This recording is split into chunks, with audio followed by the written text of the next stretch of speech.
TikTok people, James here. This is how time often shows up for me. I feel trapped by it, shackled by it, like I can't escape. It's just on me, in me, around me. Ugh!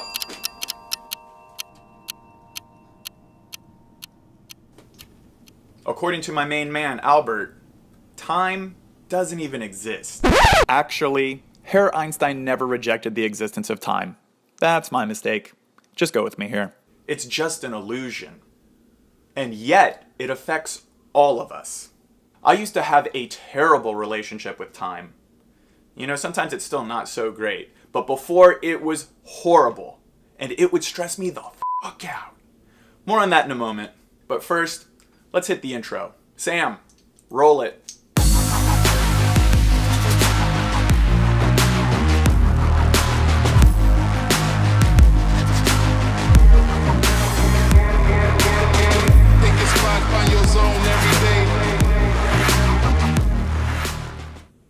So, I would wake up, and no kidding, within the first 0.238 milliseconds, my little monkey brain would just start going crazy, and I would start freaking out about all of the different things I had to get done that day. Okay, I gotta go to work at 2 o'clock, but before that, I gotta do some emails, and I've also gotta get some editing in, and a little bit of laundry. I gotta take care of the dogs too, and I need to go do some grocery shopping. My feet hadn't even hit the floor that day, and already my cortisol level was through the roof because I was stressing myself out with all of this time anxiety. I realize now that all of that stress and anxiety around time was coming from a lack of being present. I would be walking my dog, but I would be thinking about doing personal projects. If I was doing personal projects, I was thinking about going to work. If I was at work, I was thinking about leaving work. If I was on the train home, I was thinking about last week or what I had to do tomorrow. I was always living in a different time zone, sometimes 2 or 3 separate ones at once. I mean, think about that. Try to live in 2 different times at the same time. That's very overwhelming. I just kept piling more things on top of myself. That sense of overwhelm zapped my productivity. It was very disempowering. And it got to a point where even small, simple things like me having to return a phone call to a friend, or even better, is if a friend was coming into town and they wanted to hang out. Maybe they wanted to catch dinner next week. And I would feel so conflicted because I wanted to see them and hang out with them, but it was one more thing being added to this list that I felt like I was never going to get to. So a fun thing, like hanging out with a good buddy, would actually just end up tearing me apart. This was not a healthy situation.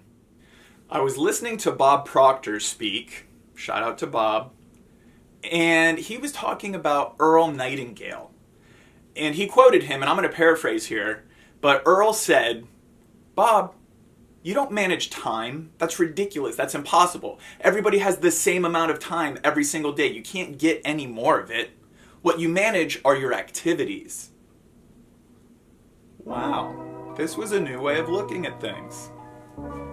The biggest thing that's changed for me now is that I only give energy to one task at a time.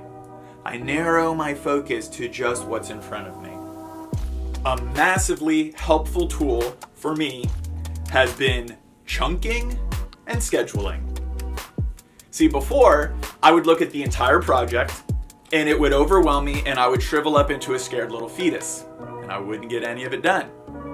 So now, I take the giant project and I break it down into chunks. Chunk 1, chunk 2, chunk 3, however many I have to do, it really doesn't matter, because each one gets you closer to the end. So chunking, awesome. And then step 2, scheduling. Yeah, it sounds boring and not sexy, and it's both of those things, but it's very necessary, at least for me, to do this. I literally map out my entire workflow. I create a time code and I would say, for example, okay, 10 o'clock, editing. And I write how long I'm going to be editing for. And then I write in the next time code. So 12 p.m., boom, walking the dogs. And I write how long that's going to take. And I also create a 15-minute buffer at the end of each chunk of my day.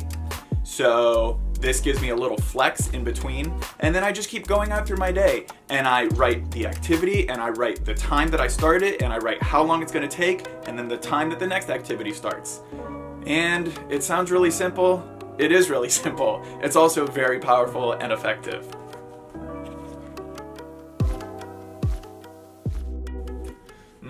Back in the red zone. Feels so good.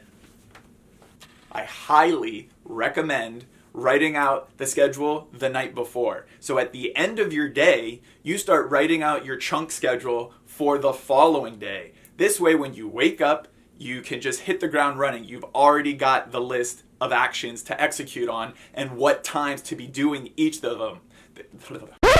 And what time to be doing each of them. Boom, done, next, get it. I've also found that the more details I put into my scheduling, the better. Meaning, I will set aside an hour to prepare and eat lunch. I might set aside a 30-minute break to watch TV or read. I might set aside another hour and 15-minute hiatus to go run an errand. Every single step that I'm planning to do that day is written down. In fact, the only thing I don't put in there are bathroom breaks. Ultimately, the schedule is just a guide. I still remain very flexible, and I move things around as the day evolves and as it becomes necessary. But having this base structure in place is extremely beneficial. There's a well-known quote that floats around every time you start researching about productivity. And it goes like this. If you want something done, give it to a busy person. Now that sounds very counterintuitive at first, but actually it works. And I think the reason why is because when you're not doing anything, when you're just being very lethargic and sloth and then somebody hands you something, you're not ready for it. You're not warmed up. You know, it's the same way why an athlete always warms up before they go out and perform. You have to build yourself up to that level. So when you have a busy person, they're already moving and shaking. They've already got it going on. They're firing on all cylinders. They're running on high octane. They're already in top gear. And whatever other generic car metaphor you want to put in here. If you give a busy person something more to do, they can handle it. Obviously, there is a threshold here. Even the most productive person can only get so many tasks done in one day. So be smart about it. Don't overwhelm yourself. That's not what I mean when I'm talking about staying busy. What I am getting at, though, is that for the most part, you're going to get more done with a full planner rather than an empty one. There were so many times when I would sit down with the full intention of getting a task done, and 30 minutes later, I would be balls deep in YouTube videos and checking emails and, organizing paper clips and polishing the refrigerator door. Garbage, people. This was all garbage. Distractions. Time wasting, time sucking distractions. If I had a nickel for every time I polished the refrigerator door, I'd have about 35 cents. Distractions is a whole other topic unto itself, and I might cover that in the future. But as it relates to this video, I knew that if I wanted to honor my schedule, and if I wanted to improve my relationship with time, that distractions had to go. They were just one more thing taking me away from my present moment. My crazy little monkey mind does enough of that on its own. I don't need to have other things around that help it go there. So, I canceled my HBO Now subscription. I moved my computer from in my room, which my room has just become this comfy, cozy place where I rest and relax and am not productive. So I moved it from there into the living room, where I get a lot more done. I don't check emails or surf YouTube first thing when I get on the computer now. That waits for later.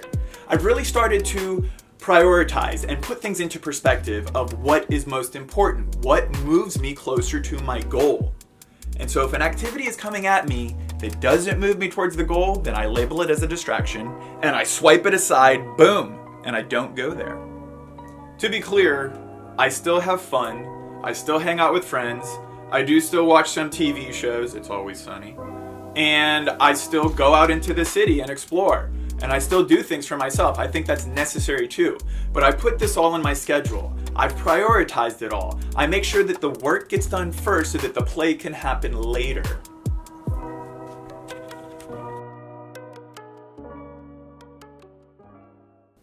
Time is a necessary construct of our modern society. It allows us to sync up and make plans for the future.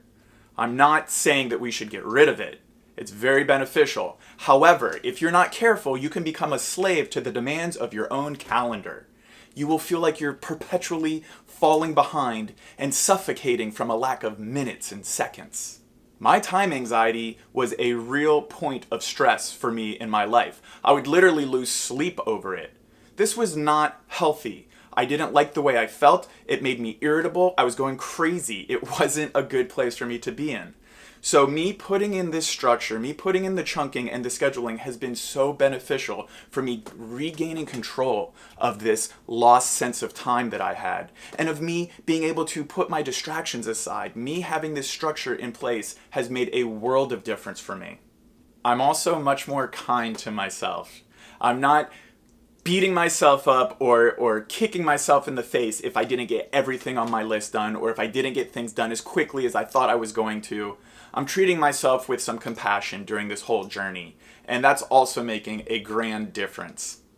Thank you for hanging around to the end the whole time. I love when you do this. Thank you, thank you. It means so much to me. If this video did anything for you, please give it a thumbs up, give it a like. Feel free to subscribe if you're into that. And you know the drill. If this video fell short, if something was missing, if something about time I didn't cover that you wish I did, please tell me about that in the comments below. I would love to hear your constructive criticism. And as always, love, bliss, and consciousness.